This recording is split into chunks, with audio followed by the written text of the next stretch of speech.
Right now, almost two-thirds of Americans are overweight, and by 2030, more than half our population may be clinically obese. Childhood obesity has tripled, and most of them will grow up to be overweight as well.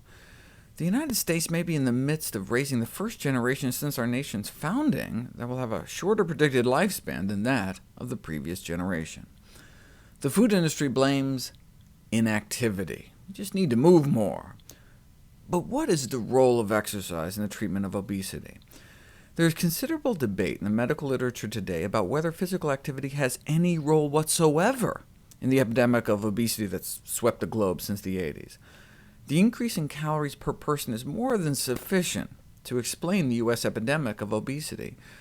In fact, if anything, the level of physical activity over the last few decades has actually gone up in both Europe and North America. This has important policy implications. Yes, we still need to exercise more, but the priorities for reversing the obesity epidemic should focus on the overconsumption of calories. To work off the increased caloric intake, which for kids is like an extra can of soda and small fries, compared to what they were eating back in the 70s, and for adults, like an extra Big Mac a day, to work that off, we'd have to walk like 2 hours a day, 7 days a week. So exercise can prevent weight gain, but the amount required to prevent weight gain may be closer to twice the current recommendations. Public health advocates have been experimenting with including this kind of information. The fast food menu labeled with calories and the number of miles to walk to burn those calories appeared to be most effective in influencing the selection of lower-calorie meals. Now, exercise alone may have a small effect, and that small effect can make a big difference on a population scale. A 1% decrease in BMI nationwide might prevent millions of cases of diabetes and heart disease, thousands of cases of cancer.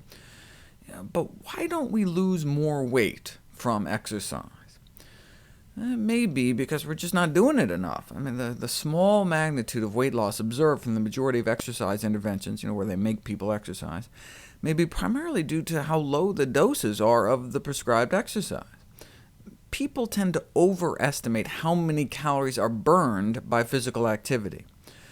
For example, there's this myth that a bout of sexual activity burns a few hundred calories. So hey, you could get a side of fries with that.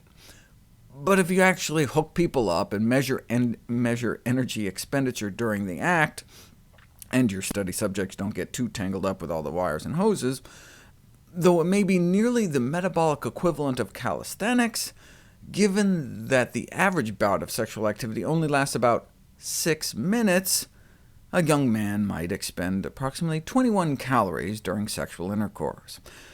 Of course, he would have spent roughly one-third that just lying around watching TV, just basal metabolism. So the incremental benefit is plausibly on the order of 14 calories. So maybe we could have like one fry with that.